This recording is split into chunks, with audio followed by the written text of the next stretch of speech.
FIDE विश्व शतरंज olympiad के तीसरे राउंड में भारतीय टीम का सामना है हंगरी की बी टीम से। यहाँ पे गुकेश के सामने है Adam Kojak, grand master Adam Kojak, जिनकी रेटिंग है 2609। गुकेश जिनकी रेटिंग है 2763। यहाँ पर देखना होगा कि गुकेश दूसरा मुकाबला अपना खेल रहे हैं और पहली बार है जब टीम में इस टूर्नामेंट में प्रज्ञानंदा, गुकेश और अर्जुन एक साथ खेल रहे हैं। मेन टीम आज उतारी हुई है, हरिकृष्णा को आज ब्रेक दिया हुआ है। विदित गुजराती चौथे बोर्ड पर यहाँ पर मुकाबला खेलने वाले हैं। गुकेश एक बार फिर से फुल फोकस। कल शानदार अंदाज में गुकेश ने मैच जीता था, आज देखना होगा कि क्या होता है। यहाँ पर मुकाबला शुरुआत होती हुई, हाथ मिलते हुए और अब खेल की शुरुआत। गुकेश ने D4 खेल के अपने खेल की पहली चाल यहाँ पर चल दी है। एडम जानते हैं कि ये खिलाड़ी विश्व चैंपियन भी बन सकता है, इसीलिए मुकाबला खास हो सकता है। नाइट F6 खेलते हुए यहाँ पर एडम, और दोनों खिलाड़ी बोर्ड पर फोकस। गुकेश ने C4 खेल दिया है सेंटर लेते हुए यहाँ पर। अब देखना होगा कि यहाँ पर एडम क्या जवाब देते हैं। एडम ने E6 खेला है और गुकेश से पूछा है कि आप क्या खेलेंगे, नाइट F3 खेलेंगे, नाइट C3 खेलेंगे। गुकेश ने बोला मैं नाइट F3 खेलूंगा, आपको बोगो इंडियन खेलने का मौका ज़रूर दूंगा, अगर आप बिशप B4 चेक देना चाहते हैं तो दीजिए, लेकिन मैं नाइट C3 नहीं निकाल रहा हूं। तो यहाँ पर देखते हैं कि एडम क्या चलते हैं।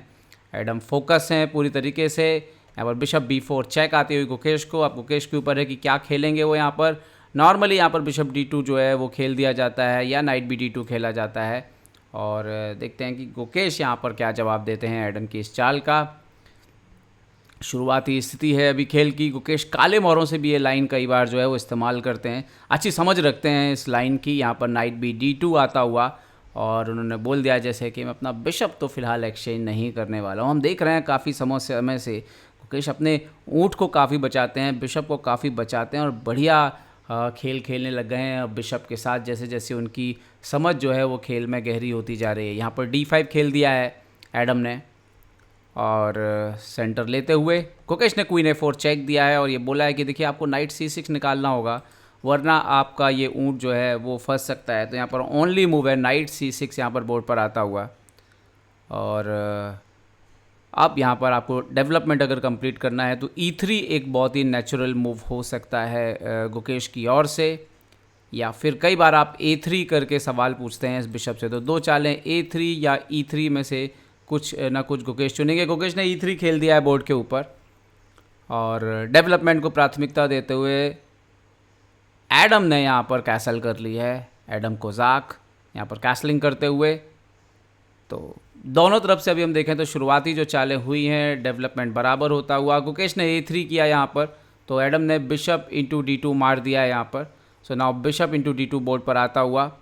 और जैसा कि गुकेश की मंशा थी, दो बिशप का पेयर उनके पास ऑलरेडी हो चुका है, लेकिन एडम यहाँ पर नाइट E4 आते हुए और बोलते हुए कि क्यों ना मैं आपका एक ऊँट जो है वो एलिमिनेट कर दूं, बाहर कर दूं गेम से। गुकेश ने बोला कि शौक से कीजिए, मैं रुक D1 लेकर के आता हूं और अगर आप मारते हैं तो मेरा रुक जो है वो D2 पर जाने के लिए तैयार है एकदम।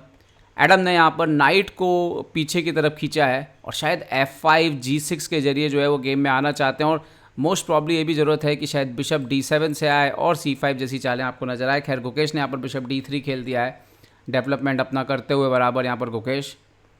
और देखते हैं यहाँ पर एडम क्या चलते हैं। एडम ने B6 करके बिशप को लाने का निर्णय लिया है। तो थोड़ा सा एक एक्स्ट्रा आप देखिए कि एक चाल बोर्ड पर आ रही है बिशप को निकालने के लिए। हालांकि BD7 हो सकता था, लेकिन बिशप B7 से आएगा और देन C5 के लिए बेस बना रहे हैं रुक C8 करके।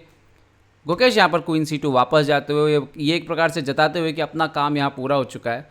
और बिशप B7 से नाइट पे एक और जो सपोर्ट था उसको बैलेंस किया है एडम ने, और यहाँ पर गुकेश ने कैसलिंग कर लिया है। तो डेवलपमेंट जो है वो पूरी तरह से गुकेश ने कर लिया है अपने गेम में। यहाँ पर एडम ने H6 खेला है।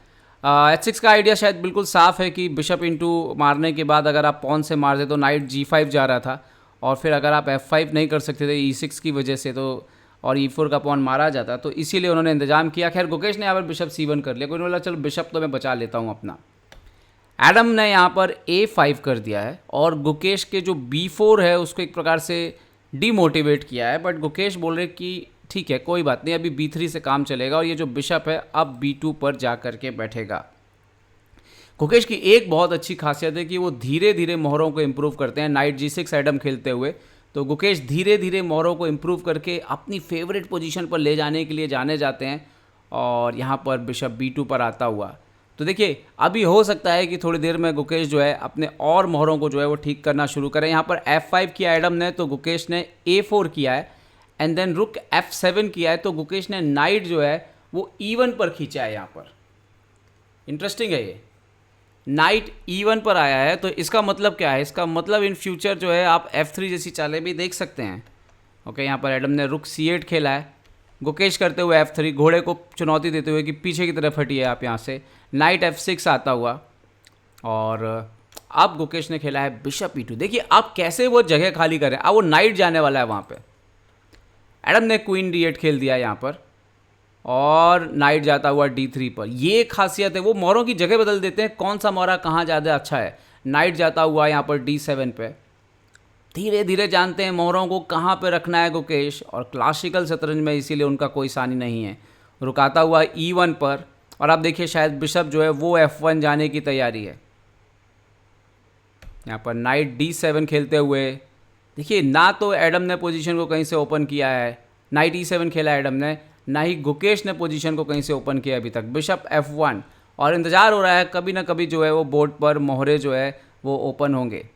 नाइट C6, मैं तो ये कह रहा हूँ यहाँ पर एडम जो है वो गुकेश के जाल में फंसते जा रहे हैं, वो भी एक्सचेंज नहीं कर रहे हैं। बिशप A3 आता हुआ गुकेश का, और यहाँ पर नाइट F6। ये इस तरह से मोहरों का रोटेशन आपको महंगा पड़ेगा गुकेश के सामने। वो सही मौका देखेंगे और आक्रमण करना शुरू कर देंगे। देखिए रुक C1 गए गुकेश, रुक D7 खेलते हुए एडम, कम स्पेस में एडम खेल रहे हैं, जगह क्रिएट नहीं कर रहे हैं, ओपन नहीं कर रहे हैं, काउंटर अटैक नहीं कर रहे हैं। अगर आप ऐसा खेलेंगे गुकेश के सामने, नाइट F4 जाते हुए गुकेश, तो फिर गुकेश अपने मन मुताबिक मोहरों को सेट करके आपकी स्थिति खराब करेंगे। यहाँ पर queen F7, and finally Gukesh ने ब्रेक देना शुरू कर दिया पोजीशन में। C5 पोजीशन खुलेगी अभी। रुक D7, रुक D7, गुकेश जाते हुए बिशप B5। अब आप देखेंगे मोहरों का कहर धीरे धीरे गुकेश का बढ़ता चला जाएगा।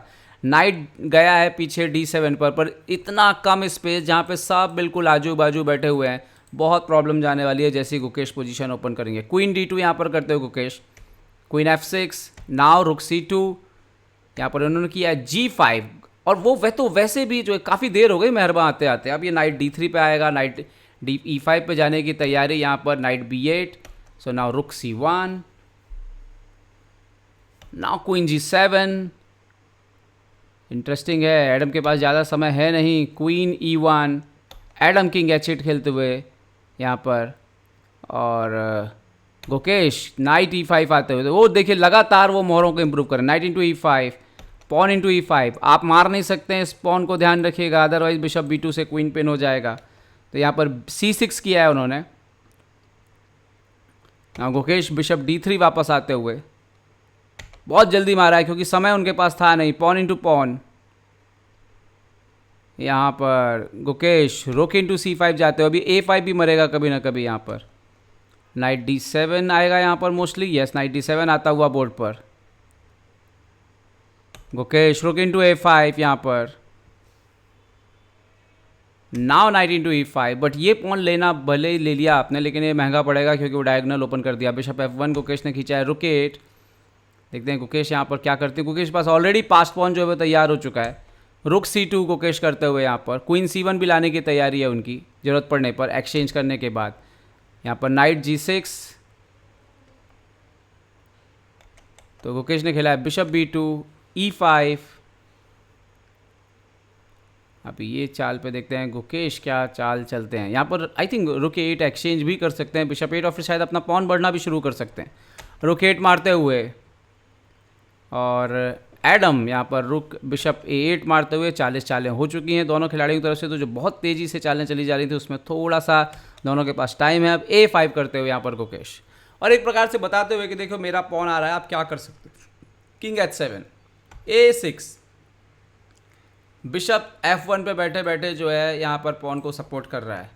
रुक B8, नाव यहाँ पर गुकेश की चाल, जैसे मुझे लगता है कि B3 पर अटैक है तो गुकेश ने B4 भी चलना शुरू कर दिया। यहाँ पर क्वीन आता हुआ A7 पर, E3 पर एक आक्रमण करने की कोशिश है। यहाँ पर गुकेश C5 जाते हुए और स्टॉप करते हुए क्वीन का अटैक जो रास्ते में आ रहा था।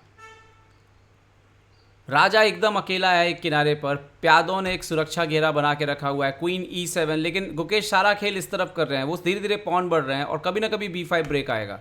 क्वीन C3 आते हुए अब देखिए कि आपने कभी अगर ये पॉन हिला तो यहाँ पर आप देख सकते हो पूरा डायगोनल पे गुकेश का नियंत्रण होगा। रुक D8, D4 लाने की तैयारी शायद, और शायद एक आइडिया था B5 उसको स्टॉप किया क्योंकि रुक C7 पे आप रुक D7 खेल सकते हो, तो D4 का एक थ्रेट हो सकता है। तो गुकेश यहाँ पर देखते हैं क्या खेलते हैं। क्वीन C2 आते हुए चुपचाप F5 के पॉन से सवाल पूछते हुए कि बताए आप इस पॉन को बचाइए पहले, और आप इस पॉन को बचाने जाएंगे तो काम हमारा बनेगा। उन्होंने D4 खेल दिया और फाइनली देखिए ये डायगोनल ओपन हो चुका है, ये डायगोनल ओपन हो चुका है। यहाँ पर गुकेश ने F इंटू E4 मार दिया है। यहाँ पर एडम क्या मारेंगे, D से मारेंगे, F से मारेंगे, किससे मारेंगे स्पॉन को, या क्वीन से मारेंगे। क्वीन से मारना भी एक ऑप्शन हो सकता है, बट उन्होंने यहाँ पर F इंटू E4 मारा है और सम हाउ मुझे लग रहा है कि B5 का टाइम आ गया। B5 आता हुआ बोर्ड पर, क्योंकि आप पॉन से मारेंगे, रुक ऊपर आ रहा है और उसके बाद जैसे आप रुक एक्सचेंज करेंगे क्वीन C3 के बाद मेट लगाना जो है, मेट बचाना मुश्किल हो जाएगा। क्वीन C7 यहाँ पर पॉन इंटू C6 मार दिया यहाँ पर गुकेश ने। तो यहाँ पर आप देख सकते हैं 2-2 पास्ट पॉन, बहुत डेंजरस। ये बिशप बिल्कुल डेड है, काम नहीं कर रहा है। रुक क्वीन भी है बट कोई कुछ खास रोल प्ले नहीं कर रहा है। यहाँ पर रुक F8, सो बिशप B5 खेलते हुए गुकेश। नाइट आए हैं यहाँ पर E7 and now I think time आ गया। रुक इंटू D5, ब्यूटीफुल मूव। आप यहाँ पर मारने आएंगे अगर तो फिर आप देख सकते हो क्वीन E4 के बाद गेम बचेगा नहीं, तो उन्होंने खेला रुक F7। गुकेश ने क्वीन E4 मार के चेक दे दिया यहाँ पर, और एडम ने किंग G8 खेला है, बट गुकेश ने यहाँ पर क्वीन खेल दिया है D4 पर, और यहाँ पर चेकमेट जो है वो लगी हुई है। और क्या एडम और आगे खेलेंगे या यहाँ पर ही हार स्वीकार कर लेंगे, क्योंकि मेट बचना बहुत मुश्किल है। यहाँ पर आप मेट बचा नहीं सकते हैं, या तो आपको बहुत सारे मोहरे जो है वो देने पड़ेंगे। आप अगर थोड़ी देर के लिए रुक H7 वगैरह खेलते हैं, यहाँ पर हार स्वीकार कर लिया उन्होंने, तो भी रुक D8 चेक आ रहा था, तो यहाँ पर एडम ने खैर हार स्वीकार कर ली और गुकेश ने ये मैच जीता है। और आप देखोगे जिस अंदाज में गुकेश ने अपने मोहरे इस गेम में इम्प्रूव किए हैं वो कमाल थे। धीरे धीरे अपने मोहरों को इम्प्रूव करते चले गए। एडम की गलती ये थी कि उन्होंने भी पेसिव खेला, उन्होंने बोर्ड को ओपन करने की कोशिश नहीं की, कहीं से भी आक्रमण करने की कोशिश नहीं की, वो शांत खेलते रहे। और गुकेश धीरे धीरे अपने मन मुताबिक जो है मोहरों को सेट करते रहे। यही काबिलियत है उनकी कि किस तरह से वो मोहरों के लिए जगह बनाते हैं, लगातार मोहरों को इम्प्रूव करते हैं और फिर थोड़ा सा एडवांटेज लेते हैं। जैसे एक पॉइंट मिल गया और फिर उसके दम पे पूरा खेल जो है अपने फेवर में कर लिया, और सामने वाला अपने मोहरों को कभी भी संतुलित ही नहीं कर पाया। तो ये गुकेश की शानदार जीत, और इस जीत के साथ गुकेश के टूर्नामेंट में लगातार दूसरी जीत रही है। और याद हो आपको पिछले ओलंपियाड में 2022 में गुकेश ने लगातार 8 मुकाबले जीते थे, और ओवरऑल जो है शतरंज ओलंपियाड का गोल्ड मेडल उन्होंने पहले ही प्रयास में, पहले ही बोर्ड का अपने नाम किया था। एक बार फिर से पहले ही बोर्ड पर गुकेश खेलते हुए, और अब देखना ये होगा कि गुकेश इस टूर्नामेंट में आगे कैसे बढ़ते हैं। हम सभी की शुभकामनाएं गुकेश के साथ, भारतीय टीम के साथ बनी हुई हैं। उम्मीद करते हैं ये विजय क्रम लगातार यूं ही चलता रहेगा।